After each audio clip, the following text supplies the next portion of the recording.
ሰላም ጤና ይስጥልኝ ውድ የሸገር ጆርናል ተከታታዮች፣ ዛሬ ጥቅምት 11 2018 ዓ.ም በዛሬው መረጃ ሰዓታችን በሶማሌ ክልል ሽኒሌ ወረዳ አካባቢ ባቡር የ14 ሰዎች ህይወትን ስለመቅጠፉ ኮሞዶር ተገኘ የኢትዮጵያ የባህር በር ጉዳይ አስመልክቶ የሰጡት ያልተጠበቀ አስተያየት፣ በአፋር ክልል ዞን 3 ገዋኔ ወረዳ የመንግስት ሰራተኞችና የአካባቢው ነዋሪዎች ያካሄዱትን ሰልፍ በተመለከተ፣ የቀይ ባህር አፋር ዲሞክራሲያዊ ድርጅት የተሰኘው የኤርትራ ተቃዋሚ ኃይል ኤርትራን ለመዋጋት ተዘጋጅቻለሁ ስለማለቱ፣ የትግራይ ኃይሎች ተቃውሞና የደሞዝ ጥያቄ ተቀባይነት ስለማግኘቱ፣ እነዚህንና ሌሎች ዝርዝር መረጃዎችን እናደርሳችኋለን። አብራችሁን ቆዩ።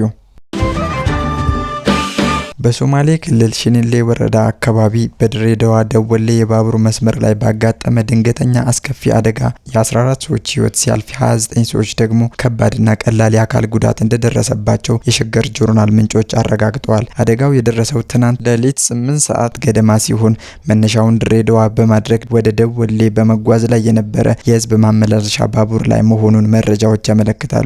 የድሬዳዋ ቲቪ ከሽኒሌ ወረዳ አስተዳደር ባገኘው መረጃ መሰረት ይህ አሳዛኝ ክስተት የተከሰተው የኢትዮጵያ ጅቡቲ ጥንታዊ የባቡር መስመር ከሚጠቀመውና በአሁኑ ወቅት በአገልግሎት ላይ ከሚገኘው የድሬዳዋ ደወሌ ባቡር መስመር አቅጣጫ ነው ተብሏል። ባቡሩ በሶማሊያ ክልል አስተዳደራዊ ወሰን ስር በሚገኝ ሽኒሌ ወረዳ ላይ ሲደርስ ባልተገለጸ ምክንያት አደጋው የደረሰ ሲሆን በመንገደኞች ላይ ከፍተኛ ጉዳት ደርሷል። በአደጋው ምክንያት ወዲያውኑ የ14 ሰዎች ህይወት ሲያልፍ 29 የሚሆኑት መንገደኞች ደግሞ ከባድና ቀላል የአካል ጉዳት ደርሶባቸዋል። ጉዳት የደረሰባቸው ግለሰቦች ወዲያውኑ በአቅራቢያው በሚገኝ የጤና ተቋማት ተወስደው የሕክምና እርዳታ ማግኘት መጀመራቸውን ምንጮች ጠቁመዋል። የአንዳንድ የቆሰሉ ሰዎች ሁኔታ አሳሳቢ በመሆኑ የሟቾች ቁጥር የመጨመር እድል ሰፊ እንደሆነ ምንጮች አረጋግጠዋል። እስካሁን ድረስ አደጋው በምን ምክንያት እንደተከሰተ በይፋ የተገለጸ ነገር የለም። የአካባቢው አስተዳደርና የባቡር ድርጅቱ ኃላፊዎች የአደጋውን መንስኤ ለማጣራት የጋራ የምርመራ ቡድን በማቋቋም ላይ እንደሚገኙ እና ዝርዝር መረጃዎችን በአጭር ጊዜ ውስጥ ለህዝብ ይፋ እንደሚያደርጉ ይጠበቃል። አደጋው የባቡሩ ሀዲድ መሳት፣ የቴክኒክ ብልሽት፣ የአየር ንብረት ተጽዕኖ ወይንም ሌላ ያልተጠበቀ ክስተት ሊሆን እንደሚችል ግምቶች እየተሰጡ ነው። በድሬዳዋ ደወሌ ባቡር መስመር አገልግሎት የኢትዮ ጅቡቲ ባቡር መስመር ቀሪ ክፍል ሲሆን ለሁለቱ ከተሞች ነዋሪዎች ለረጅም ጊዜ የትራንስፖርት አማራጭ ሆኖ ያገለገለ ነው። የዚህ አይነቱ አደጋ መከሰት የአገልግሎት ደህንነት ላይ ከባድ ጥያቄዎችን የሚያስነሳ ሲሆን በአካባቢው ማህበረሰብ ዘንድ ከፍተኛ ድንጋጤንና ሀዘንን ፈጥሯል። የክልሉና የፌዴራል መንግስት አካላት የሟቾች ቤተሰቦችን በማጽናናትና ለተጎጂዎች አስፈላጊውን ድጋፍ በማድረግ ላይ መሆናቸው ተገልጿል። የባቡር ድርጅቱና የአካባቢው የጸጥታ ኃይሎች በጋራ በመሆን የፍለጋና የማዳን ስራዎችን ለማጠናከር ጥረት ማድረጋቸውንም አስታውቀዋል። በዚህ አሰቃቂ አደጋ ምክንያት በድሬዳዋና ደወሌ መካከል የሚደረገው የባቡር ትራንስፖርት አገልግሎት ለጊዜው መቋረጡ ተገልጿል።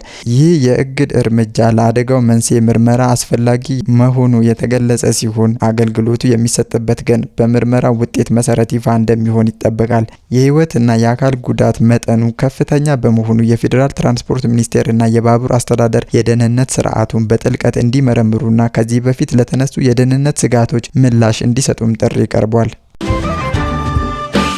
የኢትዮጵያ የባህር ኃይል ምክትል አዛዥ ኮሞዶር ተገኘ ለታ ኢትዮጵያ በግፍ ያጣችውን የባህር በር የጊዜ ጉዳይ ካልሆነ በስተቀር መመለሱ እንደማይቀር በቆራጥነት አስታወቁ። የባህር በር ጥያቄው መመለስ ለኢትዮጵያ ብሎም ለአፍሪካ ቀንድ አገራት ዘላቂ ሰላምና መረጋጋት እንዲሁም ብልጽግና ወሳኝ ጠቀሜታ ያለው መሆኑንም ምክትል አዛዡ አጽንኦት ሰጥተዋል። ኮሞዶር ተገኘ ይህንን ያስታወቁት ጥቅምት 8 2018 ዓ.ም በሰመራ ዩኒቨርሲቲ በተካሄደውና በውጭ ጉዳይ እንዲሁም በመከላከያ ዋር ኮሌጅ እና በሰመራ ዩኒቨርሲቲ ትብብር በተዘጋጀ የምክክር መድረክ ላይ ነው። መድረኩ የሁለቱ የውሃ ስርዓቶች፣ የኢትዮጵያን ስትራቴጂካዊ ነጻነት፣ የአባይንና የቀይ ባህርን ትስስር እንዲሁም የአፋር ክልልን ስትራቴጂካዊ ሚና መዳሰስ በሚል አብይ ርዕስ ስር የሀገሪቱን ወቅታዊና ስትራቴጂካዊ ጉዳዮች ላይ መክሯል። የኢትዮጵያ ወደብን የማግኘት ጥያቄ አሁን ላይ ዋና የመንግስት አጀንዳ ሆኖ መቅረቡን የገለጹት ኮሞዶር ተገኘ ለታ ለዚህ በርካታ ጂኦፖለቲካዊና ኢኮኖሚያዊ ምክንያቶች እንዳሉ ጠቁመዋል። በቀይ ባህር ቀጠና እየተስተዋለ ያለው ፈጣን ጂኦፖለቲካዊ ለውጦችና እየጨመረ የመጣው የዓለም አቀፍ ኃይሎች መገኘት ኢትዮጵያ የብሔራዊ ጥቅሟን በዘላቂነት ለማስጠበቅ የባህር በር ጥያቄዋ ቀዳሚ ብሔራዊ አጀንዳ ለማድረግ ገፊ ምክንያት እንደሆነ ተገልጿል። ምክትል አዛዡ ኢትዮጵያ ከቅርብ ጊዜ ወዲህ በቀይ ባህር ላይ ያላትን ጥያቄ በከፍተኛ ደረጃ በማንሳት የገለጹ ሲሆን ይህም አካሄድ አገሪቱ በታሪክ ያጣችውን መብት ለማስመለስ ያላትን ቁርጠኝነት የሚያሳይ ነው ተብሏል። በተጨማሪም ከፍተኛ ፍጥነት እያደገ የመጣውን የኢትዮጵያ የሎጂስቲክ ፍላጎትና ከውጭ ንግድ ጋር የተያያዘ የኢኮኖሚ ጥገኝነት አዲስና አስተማማኝ የባህር በር እንዲፈለግ ዋና ምክንያት ሆኗል። ወደብ አልባ መሆን በአገሪቱ ላይ ሊያስከትል የሚችለውን ኢኮኖሚያዊና ፖለቲካዊ መዘዝ መገንዘብ እንደሚያስፈልግ ኮሞዶር ተገኘ አጽንኦት ሰጥተዋል። የባህር በር ጥያቄ ያስፈለገበት ሌላኛው ዋና ጉዳይ ደግሞ ከትናንሽ እስከ ትላልቅ ሀገራት ሳይቀሩ በቀይ ባህር ቀጠና የጦር ሰፈር ወይም ሚሊተሪ ቤዝ እየገነቡ ወታደራዊ እንቅስቃሴ እያደረጉ መሆናቸው ነው።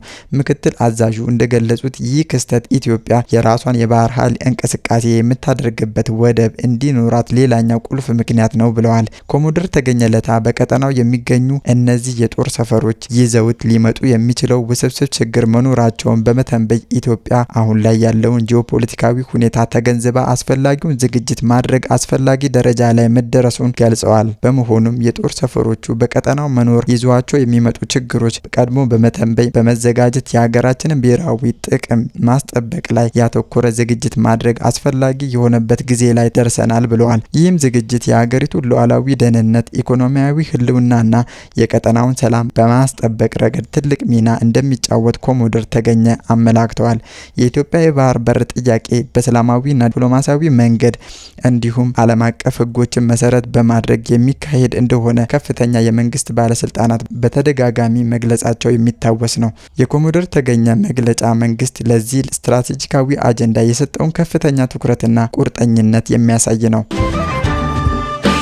በአፋር ክልል ዞን 3 ገዋኔ ወረዳ የመንግስት ሰራተኞችና የአካባቢው ነዋሪዎች ከባድ የኑሮ ችግርና የመልካም አስተዳደር እጦት ጋር በተያያዘ የ8 ወራት ያልተከፈለ ደሞዝና የውሃ እጥረት በመቃወም ሰላማዊ ሰልፍ አደረጉ። በዕለቱ ከጠዋቱ 3 ሰዓት ገደማ የተጀመረው ይህ ተቃውሞ የህዝቡን ቅሬታ ለማሰማት ለጊዜው ዋና መንገድ በመዝጋት የተካሄደ ሲሆን ተቃዋሚዎቹ ጥያቄያቸውን በሰላማዊ መንገድ ለማቅረብ ጥረት አድርገዋል። የተቃዋሚዎቹ ዋነኛ ማጠንጠኛ በገዋኔ ወረዳ ለሚገኙ የመንግስት ሰራተኞች ለረጅም ጊዜ ደሞዝ አለመከፈሉ ነው።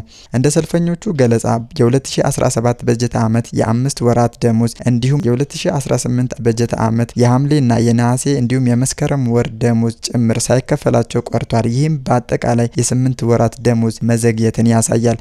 ሰራተኞቹና ቤተሰቦቻቸው በመፈክሮቻቸው እርቦናል፣ ጠምቶናል፣ ደሞዛችን ይከፈለናል የሚሉና ከትምህርት ጋር በተያያዘ ካልተከፈለን አናስተምርም የሚሉ ድምጻቸውን አሰምተዋል። በተጨማሪም ወላጅ አልባ ህጻናት በጡረታ ደሞዝ የሚተዳደሩ የ8 ወር ክፍያ እንዲሰጣቸውም ጠይቀዋል። የሰራተኞቹ ጥያቄ በወረዳው የፋይናንስ ጽህፈት ቤት ኃላፊ ላይ ያነጣጠረ ነው። ለስምምነት ማጣቱ አስተዋጽኦ ያደረገው የተባለው የፋይናንስ ኃላፊው በወረዳው ስራ ላይ የማይገኝ መሆኑንና በአዲስ አበባና በአዋሽ አካባቢ እንደሚዘዋወር መነገሩ ነው። ይህም ደግሞ ችግሩን ለመፍታትና ኃላፊነቱን የሚወስድ አካል ለመለየት አስቸጋሪ አድርጎታል ሲሉ ሰራተኞቹ ቅሬታቸውን ገልጸዋል። አንድ ማንነታቸው እንዲጠቀስ ያልፈለጉ የወረዳው አመራር የነበሩ ግለሰብ ለሸገር ጆርናል በሰጡት ቃል ችግሩ በቀላሉ ሊፈታ የሚቻል አለመሆኑን በመግለጽ የፌዴራል መንግስት የህዝቡን ሰቆቃ ተገንዝቦ ዘላቂ መፍትሄ እንዲሰጥ ጠይቀዋል። ከደሞዝ ክፍያ ችግር በተጨማሪ የገዋኔ ነዋሪዎች ከ8 ዓመታት በላይ የዘለቀ ከባድ የመጠጥ ውሃ እጥረት እየተሰቃዩ መሆናቸውንም ጠቁመዋል። በ2012 ዓ.ም በወረዳዋ 30 ኪሎ ሜትር ርቀት ላይ የውሃ ችግር ለመፍታት ተብሎ የተቆፈረ ጉድጓድ ብዙም ሳይቆይ መበላሸቱን ችግሩን አባብሶት መቀጠሉ ተገልጿል። በአጠቃላይ የመልካም አስተዳደር ችግር በየጊዜው የሚለዋወጡ አመራሮች ምክንያት ህዝቡ ለከፋ ችግር እንደዳረገው ተቃዋሚዎቹ አሳስበዋል። መምህራንም እንኳን ስራቸውን ለመልቀቅ መገደዳቸውንና በዕለቱ ከትምህርት ቤት ተማሪዎችን መመለሳቸውን የችግሩን ስፋት ያሳያል። ህዝቡ በተደጋጋሚ ለሚቀርቡ ጥያቄዎች መፍትሄ እናመጣለን ከሚል ምላሽ ውጪ ተግባራዊ ለውጥ ባለማየቱ ቅሬታው ከፍተኛ ደረጃ ላይ ደርሷል። የቀይ ባህር አፋር ዲሞክራሲያዊ ድርጅት የተሰኘው የኤርትራ ተቃዋሚ ኃይል ለ3 ወራት የዘለቀ ልዩ ወታደራዊ ስልጠና ያጠናቀቁ አዳዲስ ተዋጊዎችን በይፋ አስመርቋል። ይህ ስልጠና በኤርትራ ውስጥ ያለውን አምባገነናዊ አገዛዝ ለመገርሰስና የአፋርን ሕዝብ ታሪካዊ መብቶች ለማስከበር ያለውን ቁርጠኝነት የሚያሳይ አዲስ ምዕራፍ እንደሆነ ተገልጿል። ድርጅቱ በማዕከላዊ ኮሚቴ ስብሰባዎቹና በህዝባዊ ጉባኤዎች ላይ በተደጋጋሚ የትጥቅ ትግሉ እንደ ብቸኛ አማራጭ መውሰዱን ሲገልጽ ቆይቷል። አሁን ደግሞ ስልጠናውን ያጠናቀቁ ወታደራዊ አባላትን ባስመረቀበት ስነ ስርዓት ላይ የትግሉን አቅጣጫ በግልጽ አስቀምጧል። የቀይ ባህር አፋር ዲሞክራሲያዊ ድርጅት ወታደራዊ ስልጠናው ውጤታማ እንዲሆን ላደረጉ አካላት ምስጋናውን አቀርቧል። በተለይም ለስልጠናው መሳካት በጎ አስተዋጽኦ ያቀረቡ የክልሉ መንግስት አካላትን ማመስገኑ ድርጅቱ በአካባቢው ካሉ አስተዳደራዊ አካላት ጋር ያለውን ግንኙነትና ድጋፍ ፍንጭ ይሰጣል። ይህም ደግሞ በቅርቡ በኢትዮጵያና በኤርትራ መንግስታት መካከል እየተፈጠረ ያለውን የሻከረ ግንኙነት ተከትሎ ድርጅቱ በኢትዮጵያ ውስጥ ያገኘውን የተሻለ የመንቀሳቀስ ምቹ ሁኔታ ውጤት ሊሆን እንደሚችል የፖለቲካ ተንታኞች ይገልጻሉ። የቀይ ባህር አፋር ዲሞክራሲያዊ ድርጅት በትግሉ ማዕከል ያስቀመጠው ቁልፍ ዓላማ የአፋር ህዝብ የቀይ ባህር ባለቤት የመሆን መብት አለው የሚል ነው። ድርጅቱ እንደሚለው የአፋር ህዝብ ታሪካዊ የማንነትና የኢኮኖሚያዊ ጥያቄዎች የሆነውን የቀይ ባህርን ባለቤትነት እና ተጠቃሚነት ለማረጋገጥ በኤርትራ ውስጥ ያለውን አምባገነናዊ አገዛዝ ለመታገል ግድ ነው። የኤርትራውን መሪ ከስልጣን ለማስወገድ የሚደረገው ጥረት የአፋር ህዝብ የራሱን እድል በራስ የመወሰን መብት ኤርትራ ውስጥ እንዲከበር ለማድረግ ያለመ ነው ሲል ይገልጻል። የድርጅቱ ከፍተኛ አመራሮች ይህንን ወታደራዊ ስልጠና የአፋር ህዝብ ታሪካዊ መብትን ለማስከበር ወሳኝ እርምጃ መሆኑን አጽንኦት ሰጥተዋል። በመግለጫቸውም ይህ ትውልድ ፖለቲካዊና ኢኮኖሚያዊ ጉዳዮች ሳይበግሩት ለቀይ ባህር መብት መታገል አለበት የሚል ጠንከር ያለ ጥሪ አቅርበዋል። ይህ አገላለጽ የአፋር ህዝብ በኤርትራ በኢትዮጵያና በጅቡቲ የተከፋፈለ መሆኑን እንዲሁም የቀይ ባህር ዳርቻ ላይ ያለውን የባለቤትነት ጥያቄ ታሪካዊና ዘመናዊ የፖለቲካና የኢኮኖሚ እንድምታ እንዳለው ያሳያል። አፋሮች በታሪክ ከረጅም ጊዜ ጀምሮ በተለይ በቀይ ባህር የንግድ እንቅስቃሴ ውስጥ ትልቅ ሚና እንደነበራቸውና ታሪካዊ ወደቦች በእነርሱ ቁጥጥር ስር እንደነበሩ የሚገልጹ የድርጅቱ አመራሮች አሁን ላይ ያለው የህዝቡን ታሪካዊ መብት ገፎታል የሚል እምነት አላቸው። የቀይ ባህር አፋር ዲሞክራሲያዊ ድርጅት በቀጣይ ወታደራዊ ስልጠናውን እና ትግሉን በተለያዩ ግንባሮች አጠናክሮ እንደሚቀጥል አስታውቋል። በዚህ አይነቱ መግለጫ ድርጅቱ የኤርትራን መንግስት ለመቃወም በሚያደርገው የትጥቅ ትግል ላይ ያለውን ቀጣይ ቁርጠኝነት ያሳያል። ድርጅቱ ከዚህ ቀደም በኢትዮጵያ መንግስት ድጋፍ አግኝቶ ይንቀሳቀስ እንደነበረ እና የኢትዮ ኤርትራ ሰላም ስምምነት በኋላ ቢሮዎቹ ተዘግተውበት እንቅስቃሴው ተገድቦ እንደነበረ ይነገራል። ይሁን እንጂ በሁለቱ ሀገራት መካከል ግንኙነት መሻከሩን ተከትሎ ድርጅቱ መልሶ በንቃት መንቀሳቀስ መጀመሩን የፖለቲካ ታዛቢዎች ይገልጻሉ። ድርጅቱ ይህንን ትግል በሙሉ አቅሙ ለመምራት መዘጋጀቱን የሚያመለክተው መግለጫው መላው የአፋር ህዝብ የቁስና የሞራል ድጋፍ በማድረግ እንዲረባረብም ጥሪ አቅርቧል። የቀይ ባህር አፋር ዲሞክራሲያዊ ድርጅት እንቅስቃሴ በአፋር ክልል ውስጥ የኤርትራን ተቃዋሚዎች በድጋሚ በንቃት መንቀሳቀስ መጀመራቸውን የሚያመጣውን የጂኦፖለቲካዊ ተጽዕኖ ከፍተኛ ትኩረት የሚሰጠው ሲሆን በኢትዮጵያና በኤርትራ ያለውን የድንበር አካባቢ የጸጥታ ሁኔታ ውስብስብ ያደርገዋል ተብሎ ይጠበቃል። በተጨማሪም አፋሮች በሚገኙበት በተለይም በኤርትራ አምባገነናዊ አስተዳደርና የኢትዮጵያ የቀይ ባህር ወደብ ፍላጎት የቀይ ባህር አፋር ዲሞክራሲያዊ ድርጅትን ወደፊት ምን አይነት አቅጣጫ ሊወስድ እንደሚችል ዓለም አቀፉ ማህበረሰብ በቅርበት እየተከታተለው ያለ ጉዳይ ነው።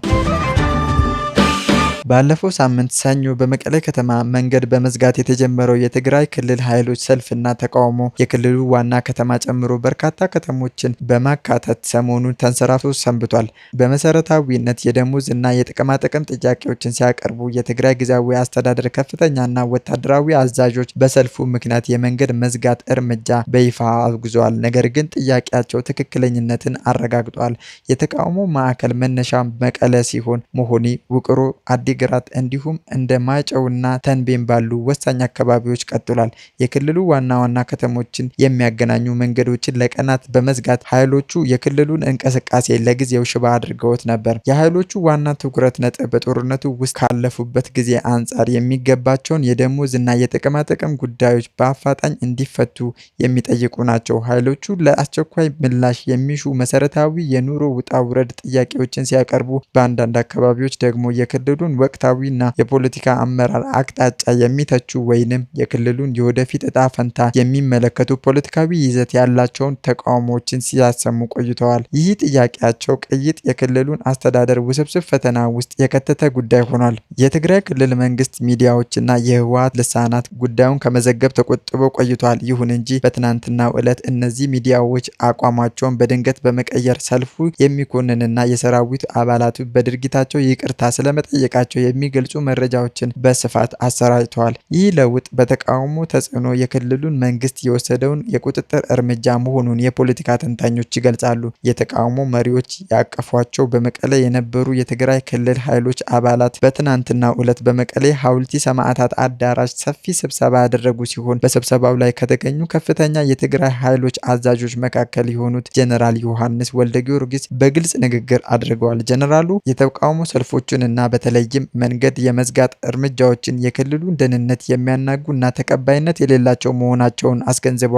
ጀነራል ዮሐንስ ወልደ ጊዮርጊስ የተቃውሞውን ዘዴ ባወገዙበት ወቅት የሰራዊት አባላቱ ያቀረቡትን የጥቅማ ጥቅምና የደሞዝ ጥያቄዎች ግን ፍትሐዊና ተቀባይነት ያላቸው እንደሆኑም አጽንኦት ሰጥተዋል። ጀነራሉ የትግራይ ጊዜያዊ አስተዳደር ለጥያቄዎቹ አፋጣኝና ተገቢ ምላሽ ለመስጠት እንደሚገደድም አረጋግጧል። የንግግራቸው ማዕከላዊ ትኩረት የሆነው አንዱ ጀነራሉ የተደረጉ የተቃውሞ ትዕይንቶች ለትግራይ ጠላቶች ደስታ እንደሰጧቸው መግለጻቸው ነው። ጀነራሉ ጠላቶቻችን በዚህ ሁነት ተደስተዋል።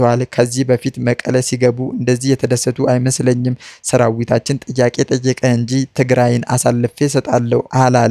ይህ ፍላጎታችሁ እና ምኞታችሁ መክኖ የሚቀር ሲሆን በማይሆኑላችሁ ጊዜ አታጥፉ ማለት ነው ያለብን በማለት የሰራዊቱን አቋም ለማጠናከር እና የውጫዊ ኃይሎችን ሊያገኙ የሚችሉትን የሞራል ጥቅም ለማምከን ሞክረዋል። በተቃውሞ ውስጥ የተሳተፉ የሰራዊቱ ክፍል የሆነው አርሚ 22 አባላት መግለጫ ተብሎ በንባብ የቀረበው መግለጫ እንዳመለከተው የጥያቄዎቹ ትክክለኝነት የሚታመንበት ቢሆንም የቀረበበት መንገድ ግን ስህተት መሆኑን ገልጿል። ይህም በሰራዊቱ ውስጥ በተቃውሞ አቀራረብ ላይ አለመግባባት መኖሩን የሚያሳይ ነው። ውድ አድማጭ ተመልካቾቻችን ለዛሬ ያሰናዳንላችሁ መረጃዎቻችን እኚህን ይመስሉ ነበረ። አብራችሁን ስለቆያችሁ ከልብ እናመሰግናለን።